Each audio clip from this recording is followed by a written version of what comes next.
Movimento para a inclusão de fisioterapeutas e terapeutas ocupacionais como beneficiários do PL sobre indenizações para trabalhadores da saúde está entre os destaques desta semana. Está começando o Movimenta,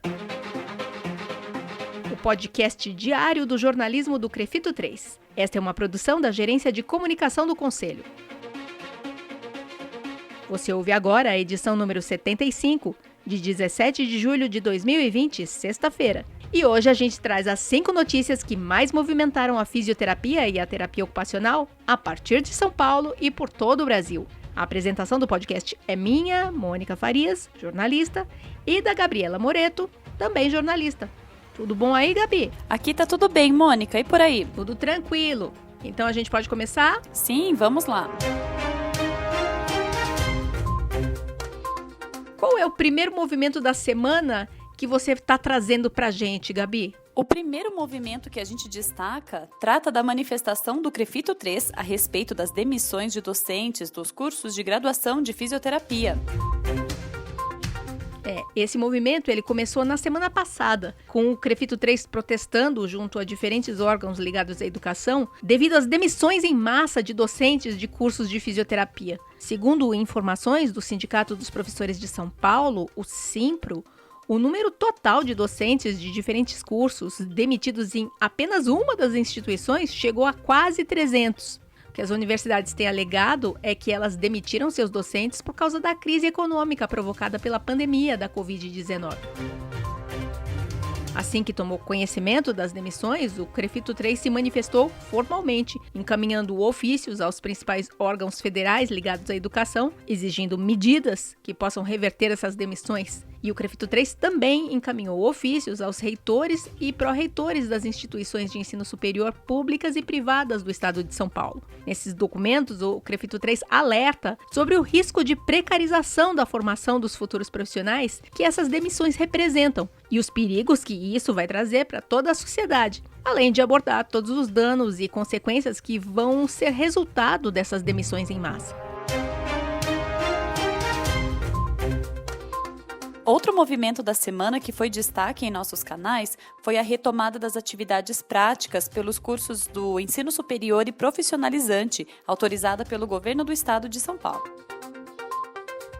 Foi na segunda-feira, dia 13 de julho, que o governo do estado anunciou que as atividades práticas e laboratoriais dos cursos de ensino superior e técnico poderiam ser retomadas.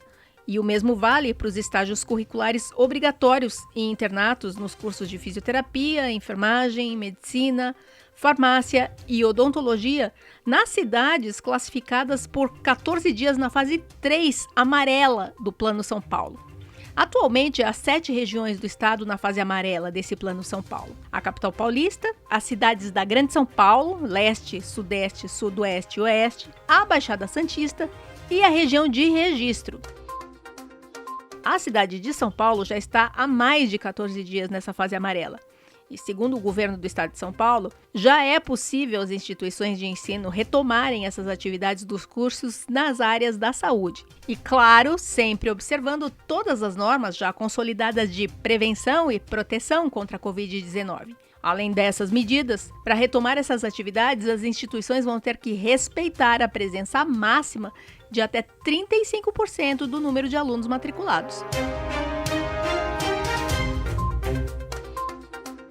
O terceiro movimento da semana tratou da ampliação do rol de profissionais beneficiados pelo projeto de lei que prevê compensação financeira aos trabalhadores de saúde que sofram danos à saúde em consequência de sua atuação no enfrentamento à Covid-19.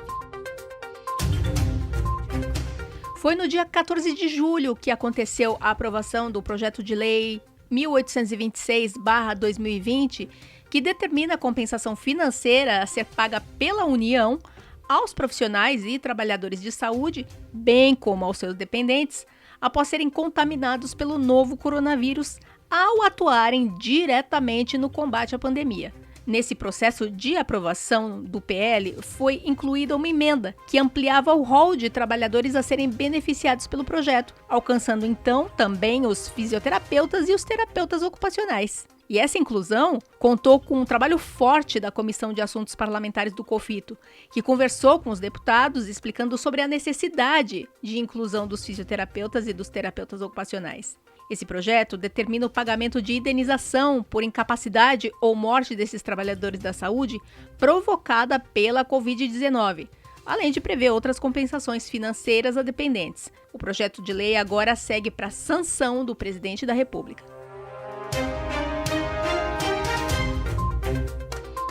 O quarto movimento da semana trata do chamado aos profissionais de saúde para participarem como voluntários da terceira fase dos testes da vacina contra o coronavírus. O cadastro para os profissionais voluntários se inscreverem foi aberto na segunda-feira, dia 13. A previsão é que essa terceira e última fase de testes tenha a participação de 9 mil profissionais de saúde. Os voluntários vão ser triados para atenderem ao propósito da pesquisa.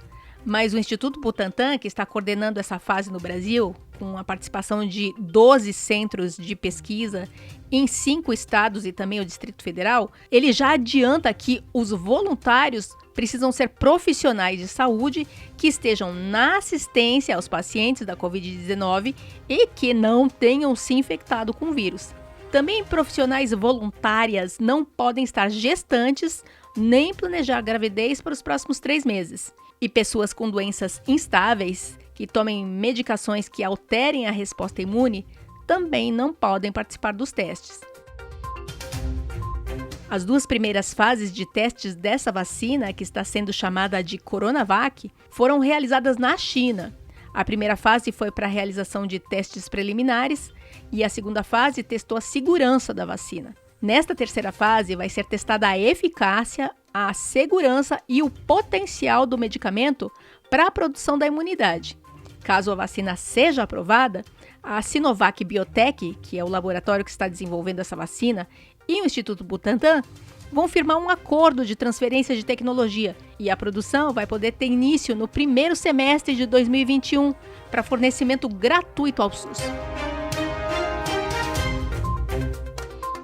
E o quinto movimento da semana foi trazido pela edição 66 do podcast Físio e TO em Movimento, do CREFITO 3, que falou sobre a atuação da fisioterapia nos hospitais de campanha, montados para o enfrentamento da Covid-19. Os hospitais de campanha foram montados no estado de São Paulo para serem estruturas de suporte à rede hospitalar para atendimento a pacientes de baixa e média complexidade da Covid-19. No podcast, nós ouvimos relatos de 3 fisioterapeutas. A doutora Renata Moura e o doutor Vinícius Iamonte, que estiveram na equipe do hospital de campanha montado no Pacaembu, e a doutora Camila Cruz, no hospital de campanha montado em Sorocaba. Os relatos trazem um pouco sobre a vivência deles nesses locais, o dia a dia, a incerteza inicial sobre a atuação nessas estruturas, nesse ambiente desconhecido, e a satisfação e orgulho de terem participado desse trabalho. No caso da doutora Camila, de ainda participar, porque diferente do Pacaembu, que teve a alta de seu paciente, do seu último paciente há poucas semanas, o Hospital de Campanha de Sorocaba ele permanece ativo. Sobre esse assunto, o CREFITO 3 também transmitiu uma live essa semana, com mais relatos de experiências bastante interessantes sobre a atuação no Hospital de Campanha do Pacaembu. Mas para saber tudo, só mesmo ouvindo a edição 66 do podcast Físio e TO em Movimento e acompanhando a live. O podcast está disponível em vários tocadores, Spotify, Deezer, Google Podcasts e outros. E tanto o podcast como a live estão disponíveis no canal do CREFITO 3 no YouTube. E aqui a gente conclui essa edição do Movimenta, com a apresentação dos 5 movimentos mais importantes da semana da fisioterapia e da terapia ocupacional. Eu sou a Mônica Farias e agradeço a companhia da colega jornalista Gabriela Moreto na apresentação do podcast. Valeu, Mônica. A gente se encontra no podcast de segunda-feira. Sim, e eu também agradeço o Rodrigo Cavalheiro, editor de áudio do CREFITO 3, que edita esse podcast. Agradeço ainda a estagiária de design Eduine Azevedo e também o trabalho de relacionamento da Ana Carolina Soares. Voltamos com mais notícias na segunda-feira.